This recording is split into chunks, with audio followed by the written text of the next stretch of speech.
Olá, é o programa A Bíblia no Meu Dia a Dia e que alegria nós estarmos juntos vivendo essa experiência com a Palavra de Deus.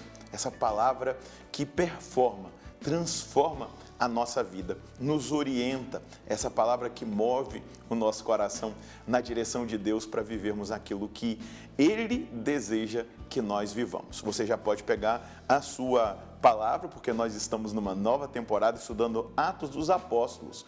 E no capítulo 1, versículos de 12 a 14, é o texto que nós vamos hoje meditar, rezar com ele, entender aquilo que Deus quer dizer a nós, porque é importantíssimo que a palavra faça esse movimento que é próprio dela. E o profeta Isaías vai dizer que ela nunca volta para Deus sem surtir o efeito. Vamos rezar? Pelo sinal da Santa Cruz, livra-nos Deus, nosso Senhor, dos nossos inimigos, no nome do Pai, do Filho e do Espírito Santo. Amém. Vinde, Espírito Santo, enchei os corações dos vossos fiéis e acendei neles o fogo do vosso amor. Enviai o vosso Espírito e tudo será criado e renovareis a face da terra. Oremos, ó Deus, que instruíste os corações dos vossos fiéis com a luz do Espírito Santo. Fazei que apreciemos retamente todas as coisas, segundo o mesmo Espírito, e gozemos sempre da sua consolação, por Cristo Senhor nosso. Amém. Então, Atos dos Apóstolos, capítulo 1, versículos de 12 a 14. Então os apóstolos voltaram para Jerusalém, vindo do Monte das Oliveiras, que está próximo de Jerusalém, à distância da caminhada num dia de sábado. Entraram na cidade e subiram para a sala de cima, onde costumavam reunir-se. Eram Pedro e João, Tiago e André, Filipe e Tomé, Bartolomeu e Mateus, Tiago, filho de Alfeu, Simão Zelota e Judas, filho de Tiago. Todos eles perseveravam na oração em comum, junto com algumas mulheres e Maria, mãe de Jesus, e com os irmãos dele.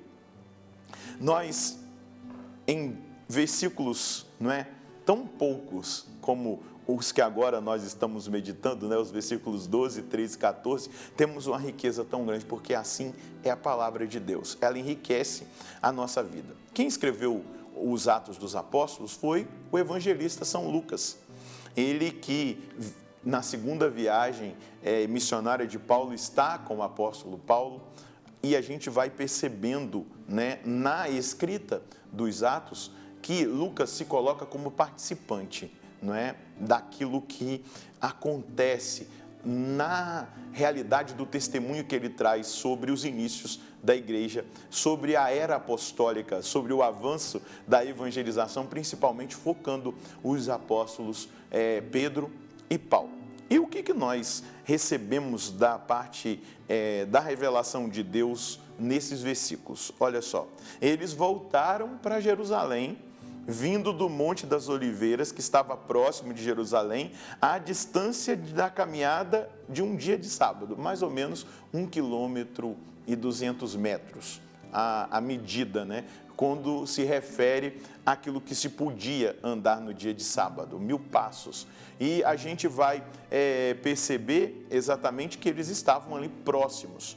E para onde eles vão? Eles entram na Cidade Santa e eles sobem para a sala de cima. Esse subir que nos coloca num estado de contato com o Altíssimo, Eles estão no andar de cima. Eles vão para a sala de cima, onde costumavam reunir-se. Era um lugar muito próprio da comunhão, da fraternidade, da reunião dos apóstolos com Jesus. Era de costume eles se reunirem ali. O que acontece nesse lugar? Acontece a última ceia, é o cenáculo, onde Jesus institui a Eucaristia, onde Jesus institui o sacerdócio ministerial, e agora eles vão perseverar em oração, onde também Jesus vai comunicar a eles, dar a eles o Espírito Santo, para que eles fossem testemunhas, para que eles cumprissem a missão que Jesus havia dado. É importante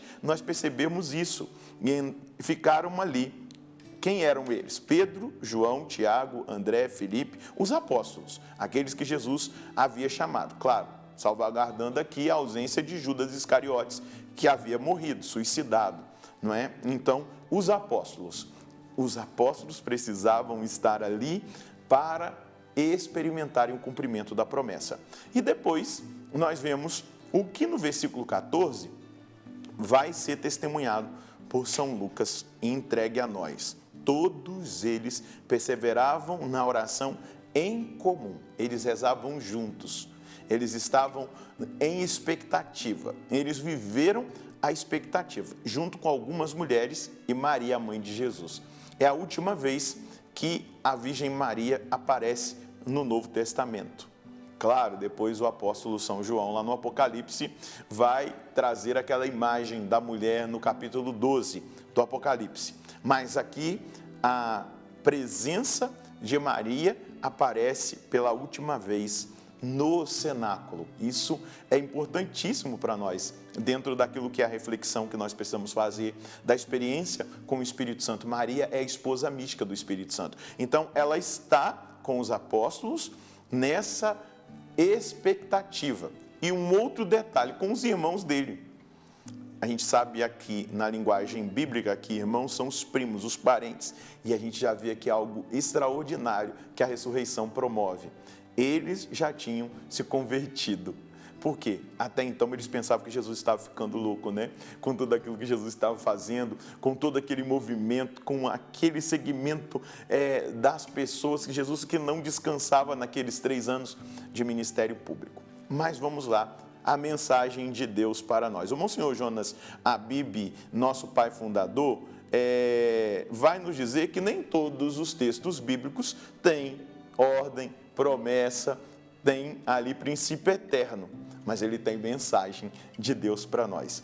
E aqui a mensagem que eu gostaria de trazer para você e provocar a mim e a você naquilo que Deus quer falar conosco é exatamente o que nós precisamos viver dentro da obediência ao que Deus nos indica, aquilo que o Senhor nos orienta, a palavra que Ele nos dá, seja pela palavra, não é?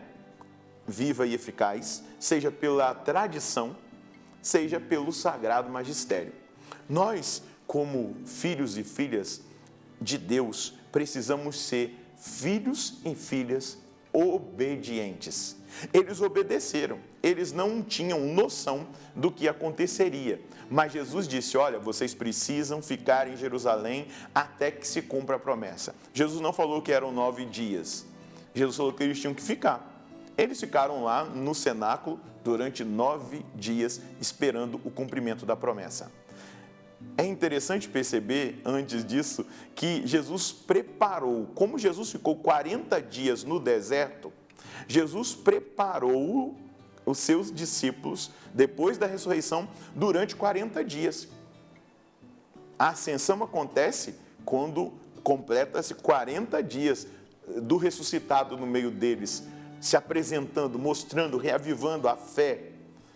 Jesus ascendeu aos céus. Depois, eles ficam 9 dias no cenáculo e aí virá o Espírito Santo. Mas é importante, para nós vivermos as promessas de Deus na nossa vida, para nós experimentarmos aquilo que o Senhor tem para nós, é preciso que nós obedeçamos a palavra. Tem muita gente que quer experimentar as graças de Deus, mas não querem obedecer. Não querem viver aquilo que a palavra indica como instrução, como caminho a ser seguido.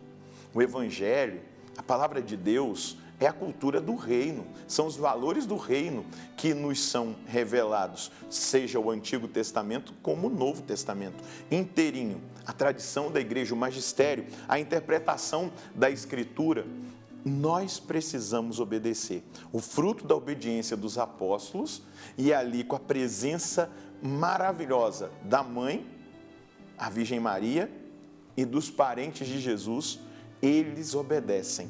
Então, obediência, mensagem de Deus, para experimentarmos a vontade de Deus estabelecida na nossa vida. Hoje Deus chama a mim e a você a obedecer. E a obedecer exatamente aqui entendendo que a perseverança na oração é o fundamento para que a gente consiga perseverar, para que a gente consiga experimentar dia a dia a força da palavra, para que a gente consiga experimentar em nós todos os dias aquilo que são as promessas, aquilo que é a vontade de Deus para nós. É importante que eu e você entendamos isso. Obediência regada com oração. Obediência regada com oração perseverante. Eu preciso dizer para você, nós só conseguiremos viver aquilo que Deus tem para nós se nós formos obedientes e se nós perseverarmos em oração.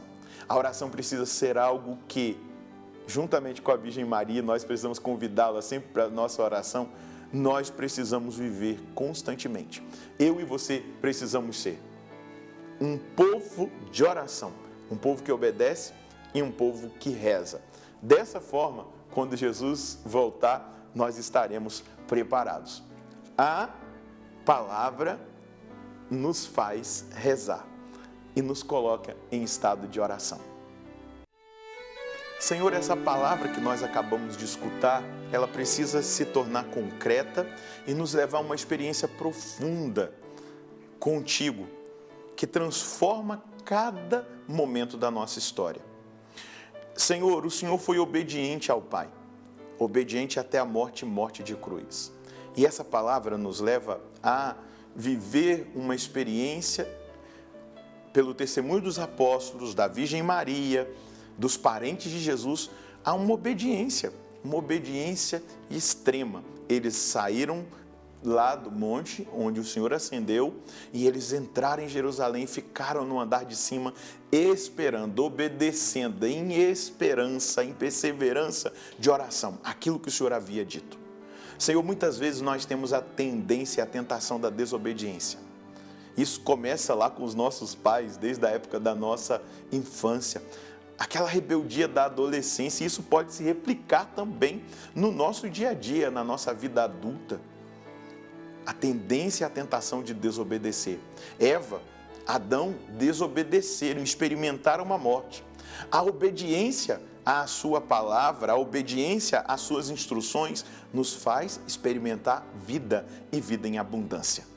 Eu te peço nessa hora, por cada um de nós que agora estamos orando na sua presença, conceda-nos pela intercessão da Virgem Maria, que estava lá no cenáculo, o dom da obediência, de obedecer a sua palavra, a sua direção, para experimentarmos vida e vida em abundância.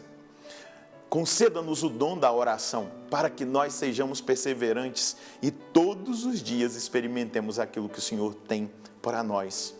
Eu peço nessa hora que cada um de nós experimente da sua parte uma graça especial para vivermos a obediência. E eu me proponho, e eu quero desafiar você que reza agora, a se propor a obedecer, mas também conceda-nos o dom da oração, para que nós, cheios do Espírito Santo e da graça do Senhor, sejamos obedientes, perseverantes, esperando o dia feliz da sua vinda gloriosa.